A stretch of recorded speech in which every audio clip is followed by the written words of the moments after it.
It's been 5 days since a gory accident on the Kintampo highway killed more than 30 people. That's almost 4 times the number of persons who were killed by coronavirus in China today. This definitely is a matter of concern. But we have one man who's been speaking to victims of such accidents and helping them spiritually and physically. He's just returned from Kintampo, where a number of accidents have happened in the past. Rev Crabbe, the boss of Accident Victim Support Foundation. Tell us about your visit this afternoon to Kintampo. Okay, thank you very much, and a good afternoon to yourself and our cherished listeners. Also, let me express condolences to the Bereaved family, and my empathy goes to anyone who has been involved in this. In fact, having a first-hand witness at the scene itself, so many things came into mind, and having also to engage commuters, engage both the security and also victims and the family of those who have passed on. I tell you, there is more to it than we see it on TV and on radio. And just as we have attached urgency to this coronavirus, I think we should add or attach the same urgency to the increasing and worrisome, I call it gruesome and barbaric road crashes that is happening at the moment. Victims over there, by the grace of God, they are scared. I must confess, now they are scared. People of Kintampo, as I talk to you at this moment, they are very scared, and they are looking forward that authorities will step up with measures to curb these menace or the road carnages. To them over there, they are very, very, very alarmed. But what is it with this particular stretch? Because this is not the first time we're seeing this. And I've heard so many theories. Plus, even now people are reading spiritual connotations into this. I mean, how would you explain what is happening over there? Indeed, for spiritual connotation, the indigenes over there, with my engagement, they now think that indeed there is a spiritual connotation. They think there is something behind it. Going forward also, they also are looking forward that at least a dual carriage should be done for them. I traveled on that stretch from Kintampo station to where the incident happened, where I passed through the last year's incident as well as the current incident. And you realize that it's more scary when you are driving on that stretch, facing a car, oncoming vehicle, and you meeting another vehicle.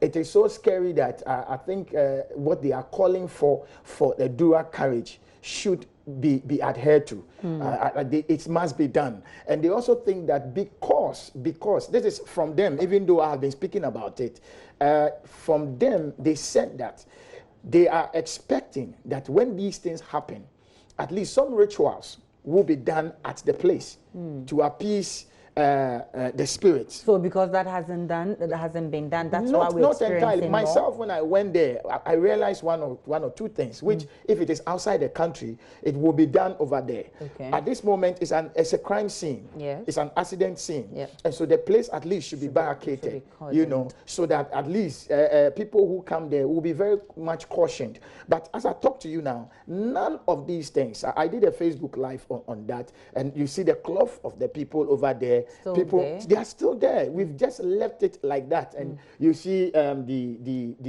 you can see, you see the motor, the motor that has the petrol that spark the fire also over there.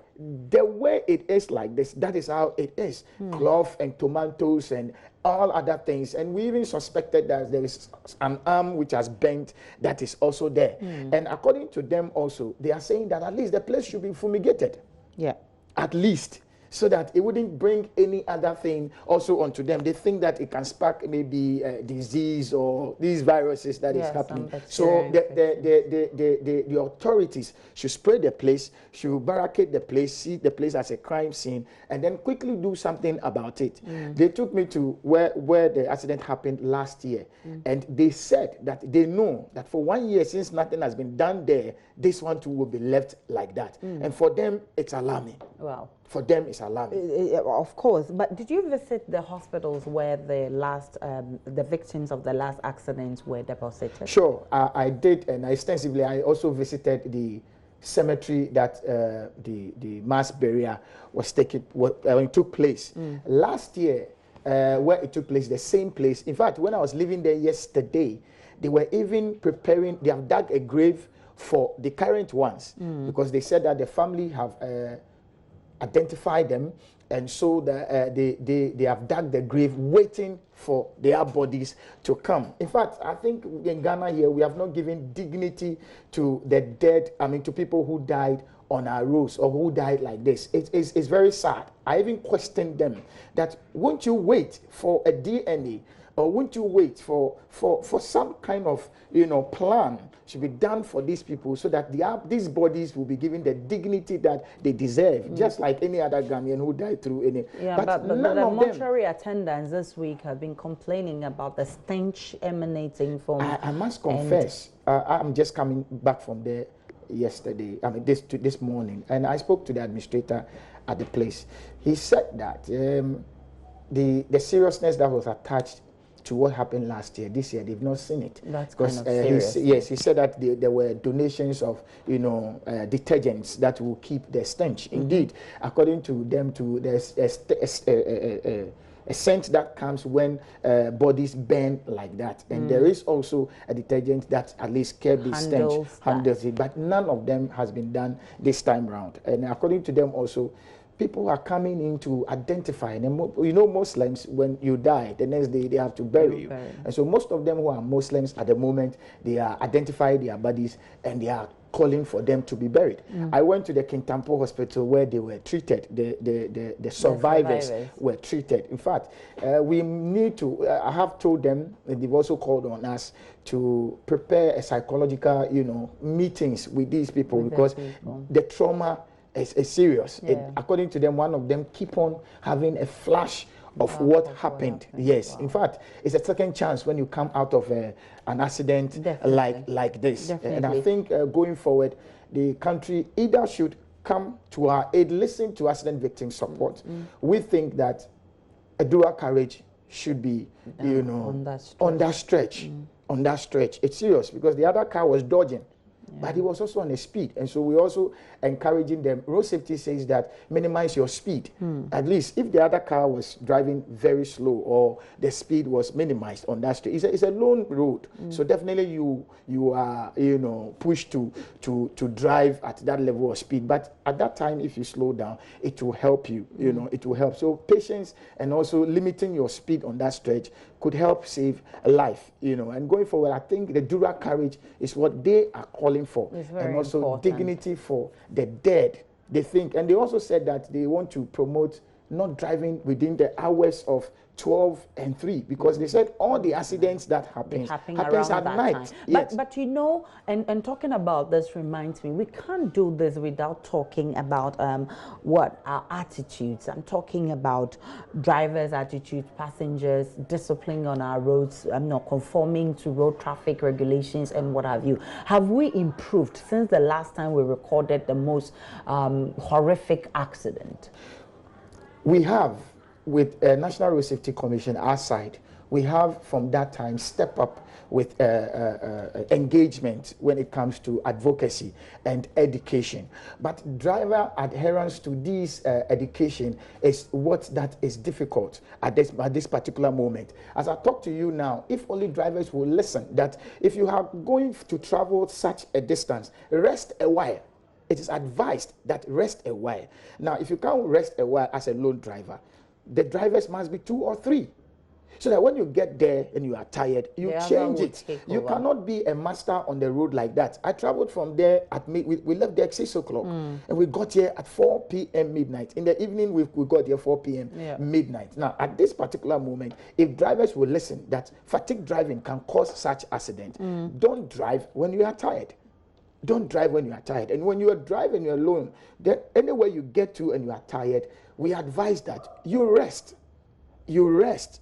Because our roads, it's not today that this dual carriage will be done for us. So today, we are saying that if we know that last year, this is what happened.